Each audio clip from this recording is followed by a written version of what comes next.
Hi guys, it's Kirsty. Today's video is about avoidance when you're suffering from OCD or anxiety. Before I go into that, I'd like to ask, please do subscribe by clicking on the subscribe button below in order to stay up to date with the new videos as they're released.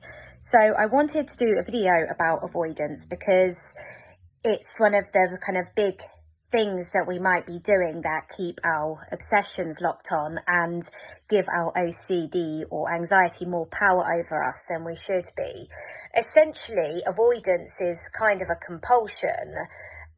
You could say, yeah, but a compulsion is doing something and avoidance isn't doing it, but you're still actively trying not to go to certain places or see certain things or do certain things for fear that it would trigger uncomfortable feelings, sensations, thoughts, urges, emotions. So essentially, avoidance is kind of a compulsion. It's also something that can sometimes be quite creep in quite subtly. So there may be some more obvious avoidance things that you're doing that you can kind of stop doing after a while and, you know, put yourself in these situations. But as you get further along in your OCD recovery, there might be some more subtle avoidances.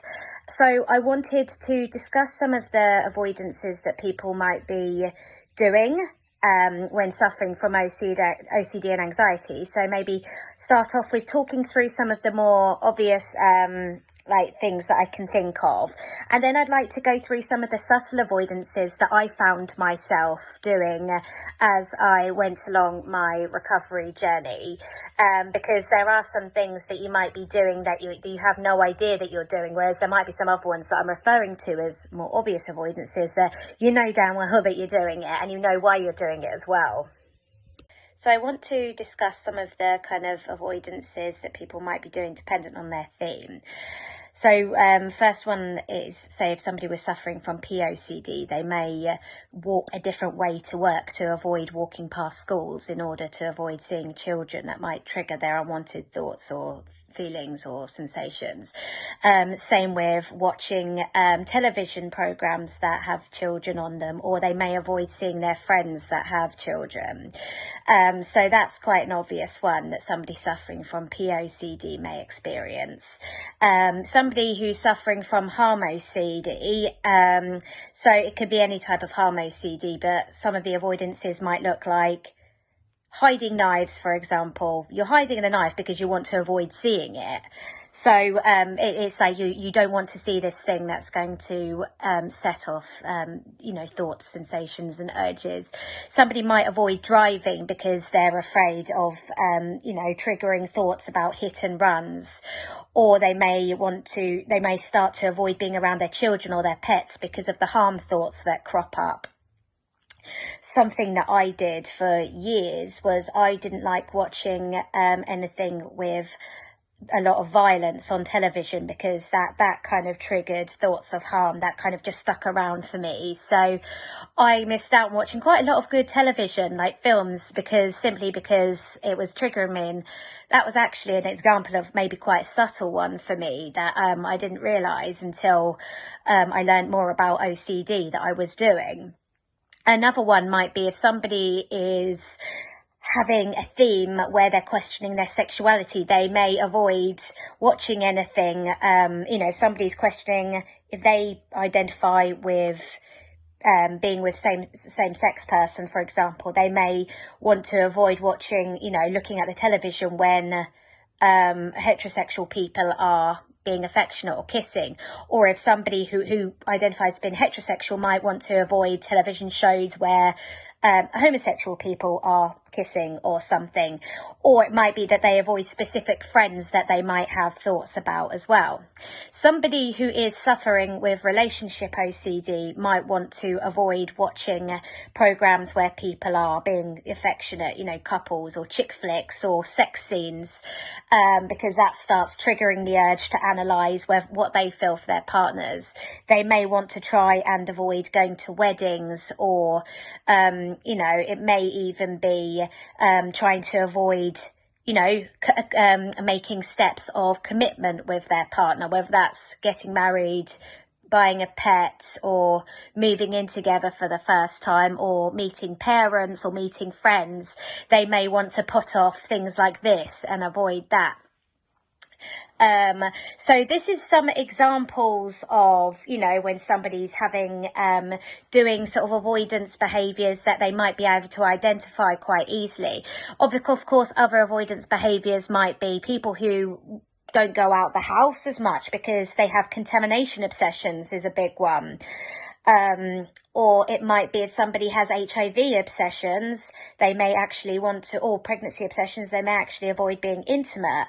And the avoidance of being intimate could be linked to so many of the themes. It could be linked to, you know, POCD, questioning your sexuality, or it could be linked to relationship OCD, it could be contamination, harm, all sorts. So avoiding intimacy can be a really a big and quite obvious act of avoidance, and it's quite easy to see that you are avoiding that. So there are actually some avoidance behaviours that we may be doing that are a little bit less easy to identify. So one of them might be avoiding having certain conversations, you know, discussing certain topics because they trigger sort of the unwanted thoughts, feelings or urges. So a person might find themselves steering a conversation to a certain topic in order to avoid another topic. So somebody with POCD might want to avoid talking about their friends' children, or somebody with ROCD might want to avoid talking to their friends about their, you know, so-called perfect relationship or something like that. So avoiding talking about certain things could be something that we're doing. And then something else I wanted to discuss also is we might find ourselves kind of trying to avoid taking on certain things in our life in fear of it stressing us out, because we're afraid that if we feel overstretched or stressed out, that might trigger our OCD to flare up. So this is something I really did want to mention in this video because it's definitely something that I've experienced. I could find myself kind of avoiding wanting to make too many plans if I've got certain things on. Even if I feel like I'd like to see that person, I might avoid it because I'd be afraid that my OCD might flare up. So that's a bit of an example of kind of fear of fear, I suppose. It's that, you know, you want to avoid being tired or remote or challenged even because you're afraid that it might flare your OCD up. So you might be avoiding going for a promotion or a job with a higher responsibility because you're afraid it might make you feel a bit more stretched and challenged and a little bit stressed, and therefore flare your OCD up. So that's another kind of example of something that things we could be avoiding. Another thing that people might avoid also is confrontation. So confrontation is uncomfortable, but somebody who's suffering from anxiety or OCD might avoid confrontations because it triggers thoughts and feelings to do with their themes, not just the kind of general discomfort. And people who don't suffer from anxiety and OCD may avoid confrontation because they can't be bothered with it, or because, oh no, it's just too awkward. But some of us with OCD and anxiety might avoid it because if it makes us feel angry, the feeling of anger could be a trigger for us. If we suffer from relationship OCD, if we're having confrontation with people that we care about, not just our partners, it might then trigger kind of thoughts that we don't love that person at all or something like that. Somebody with harm obsessions may avoid confrontation because they don't want to feel angry, because, then they might associate the emotion of anger with their, with harm. So the avoiding of conflict is another thing that people do quite often, whether or not they suffer from OCD or anxiety. But of course, for those of us who suffer from OCD and anxiety, the more avoidance we do, the more power we're giving to our OCD or anxiety. So acts like, the way, if we go out of our way to avoid conflict, then we're showing our brains that we can continue to avoid other things, and that's not what we want to do. So while we're working on our OCD or anxiety recovery, we're trying to show ourselves that what we're afraid of doesn't warrant the level of fear that we thought it did. So therefore we don't need to be performing compulsions in order to stay safe, and along with that we don't need to be avoiding things to stay safe. So this is where people exposures come in, where people start to deliberately put themselves into situations that they'd previously been avoiding in order to bring on the obsessions, to show themselves that they can stand it and it's not as awful as they thought. While we're still avoiding things, even if we've stopped, if you're somebody who suffers from contamination OCD, so even if you've perhaps stopped hand washing as often, if you're still avoiding going to toilets in public washrooms, that's another thing that you're still keeping yourself locked on, because you're not willing to accept any uncertainty there of that you'll be contaminated. And if we're referring to, if we want to stay on the same idea as contamination, obviously, somebody who watches, who might have, be avoiding bringing on obsessions of harm, if they then watch a television show with violence, and then it brings on their triggers them, it's kind of like contaminating them mentally. It's like, oh no, it's reminding me again, and I wish I hadn't thought that, and oh God, I wish I hadn't had that thought. Another avoidance that I would like to mention also is avoiding OCD itself. So when we get a bit further on our OCD recovery journey, there might be a temptation to avoid having anything to do with OCD and to, stop working on it. And I don't even want to, they might even not want to think about OCD because it was such a hard time in their life that they don't even want to remember it. So they would just avoid talking to people who have OCD, wanting to come out of support groups if they're in support groups. But, by doing that, once again, you're saying that OCD is this big scary thing. You're giving it power, and you're keeping yourself vulnerable to developing more obsessions, to be honest, because you're afraid of what would happen if you didn't avoid, the topic of OCD itself. So that's another thing that we could find ourselves doing, is avoiding talking, once if we get to a certain point in our recovery, avoiding, coming off all of OCD social media and leaving support groups and not talking to other OCD sufferers. And another thing I think is quite common, avoiding speaking to other OCD sufferers or reading about some themes for fear that we'd end up catching the theme. But again, this is showing your brain that you're terrified of OCD itself and of catching that theme. So, we have to be willing to take these risks in order to push through our recovery journey and take back the power in our life. So essentially, what I'm trying to explain here is the fact that, like with performing obvious compulsions, avoidance validates your fears. It's validating not only that your fears might actually be true, but it's also validating that if they were true, it would be awful and you couldn't stand it.